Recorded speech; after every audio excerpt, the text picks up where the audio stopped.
मुख्य प्रधान श्री पृथ्वीराज जी चौहान जी का ध्यान कुछ हकीकतों की तरफ दिलाना चाहता हूँ। ये मुद्दे एलबीटी को लगकर हैं, पर शायद पूरी सिस्टम को लगकर भी हैं। मैन्युफैक्चरर कोई चीज 100 रुपए में बेचना चाहता है, लेकिन एक्साइज, वैट, ऑक्ट्रॉय या एलबीटी वगैरह टैक्स लगने के बाद उसकी कीमत 135 रुपए हो जाती है। यानी सरकार को 100 रुपए पर 35 रुपए मिले। मुझे नहीं लगता कि औसत व्यापारी को सारे खर्चे निकालकर 100 रुपए पर 35 रुपए मिलते हों, और जो मिलेगा उसमें से वो इनकम टैक्स भी भरेगा। अब एलबीटी की बात, जितनी बार सामान नगर पालिका बदली करेगा इतनी बार एलबीटी लगेगा। यानी बाहर से कापूस आया, कापूस का धागा बना, तब एलबीटी लगा। अब अलग नगर पालिका में धागे का कपड़ा बना, तब एलबीटी। कपड़े का शर्ट बना, तब एलबीटी। अब वो होलसेल में बिका, फिर एलबीटी। होलसेल से अलग नगर पालिका में रिटेल में बिका, तब 5वीं बार एलबीटी। इसका मतलब कच्चा माल और ग्राहक के हाथ में उत्पादन आए, वो सारे तबक्के एक ही नगर पालिका में नहीं होते। यानी बहुत सी चीजों पर एवरेज 3 बार एलबीटी टैक्स भरना पड़ेगा। एलबीटी भरने के लिए 3 बार सीए या प्रोफेशनल का खर्चा और फॉर्मेलिटीज, और 3 बार भ्रष्टाचार। गंभीरता से सोचिए, महाराष्ट्र के मैन्युफैक्चरर और व्यापारी बाकी राज्यों के व्यापारियों से कंपटीशन में पिछड़ जाएंगे, क्योंकि बाकी राज्यों में ये मल्टी एंट्री टैक्स नहीं है। और ये 3 गुना 3 मगजमारी से ग्राहक पर बोझ निश्चित रूप से और काफी बढ़ेगा।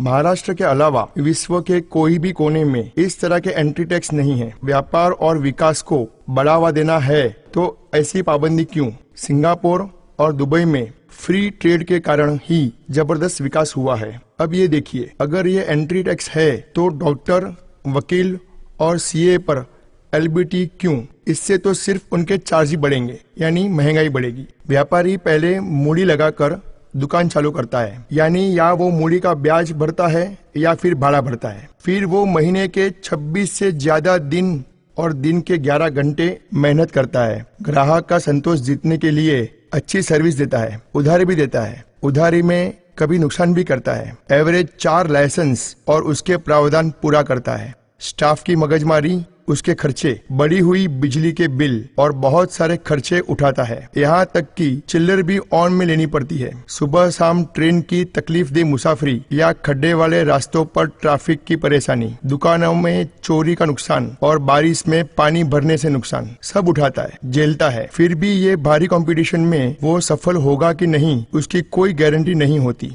अब मेरे एक दोस्त की हकीकत सुनिए। उसका कामकाज वसई में है। वो आदमी थरो जेंटलमैन, एजुकेटेड और ईमानदार है। उसने कहा कि 2 साल पहले का एलबीटी रिटर्न उसने 1 भी रुपए की चोरी के बिना भरा। उसका सारा काम चेक से है। उसे असेसमेंट के लिए 5 बार बुलाया गया, पर अब तक फाइनल नहीं किया। एक एक बिल खोदकर नई नई रिक्वायरमेंट बता रहे हैं। आगे वाला आदमी भ्रष्टाचार के लिए तैयार है, पर मेरा दोस्त बताता है कि मैं सही हूँ तो मैं घूस क्यों दूं? पर जो समय दे रहा है और जो तकलीफ झेल रहा है, उसकी कीमत रुपयों में नहीं आकी जा सकती। मैं मुख्य प्रधान जी से विनती करता हूँ कि अपने गुप्तचर या खास आदमी बेचकर पता करवाएं एलबीटी दफ्तर में कितना ज्यादा भ्रष्टाचार पनप रहा है। अब ये उदाहरण देखिए, हर एक एरिया में शॉपिंग सेंटर होते हैं और उसमें 40-50 मोबाइल की विक्रेता होते हैं। समझ लीजिए वो 3000 रुपए का मोबाइल बेचता है। आज की कट थ्रोट कंपटीशन में वो 300 रुपए से ज्यादा नहीं कमा पाएगा। अब अगर वो सारे टैक्स भर के पूरा बिल में काम करे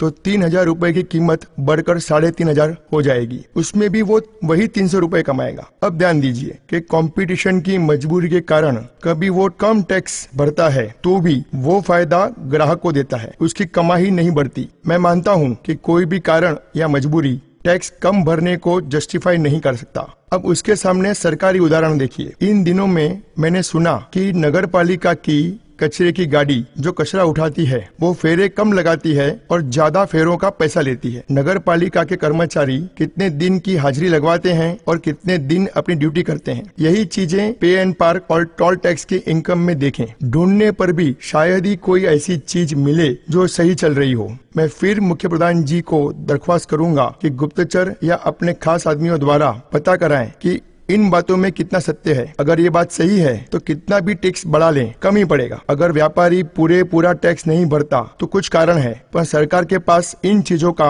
न कोई कारण है, न कोई मजबूरी और न कोई जस्टिफिकेशन। टैक्स कम भर के व्यापारी से वो फायदा ग्राहक को मिलता है, पर आगे वाली बातों से जनता ने भरा हुआ टैक्स जनता के काम नहीं आता। जैसे टैक्स कम भरने का कोई कारण या जस्टिफिकेशन नहीं होता, वैसे प्रेस के मुद्दे में भी है। प्रेस वालों को चाहिए कि जो हो रहा है वो दिखाएं, वो सही है या गलत उसका फैसला न करें। इलेक्ट्रॉनिक मीडिया और प्रेस के पास कोई भी कारण या जस्टिफिकेशन नहीं है कि वो लोग इतने बड़े जन आंदोलन को कवर क्यों नहीं कर रहे। लगता है उन्होंने जर्नलिज्म ठीक से पढ़ा नहीं है, इसीलिए इतने कमर्शियल हो गए हैं। और अगर किसी दबाव में वो ये कर रहे हैं तो वो लोकशाही के खिलाफ है, उसका जस्टिफिकेशन कौन देगा। अगर टैक्स भरना जनता का दायित्व है तो अच्छी सहूलियत फैसिलिटीज मिलना उनका हक भी है। मुख्य प्रधान जी जनता को पूछें कि अच्छी सेवाएं मिल रही हैं कि नहीं। मुख्य प्रधान जी इसका भी रास्ता निकालें कि अब तक जो राशि टैक्स के तौर पे ली जा रही है उसे तरक्की में ही लगाएं, उसका लीकेज रोकें तो शायद टैक्स बढ़ाने की जरूरत ही ना पड़े। अगर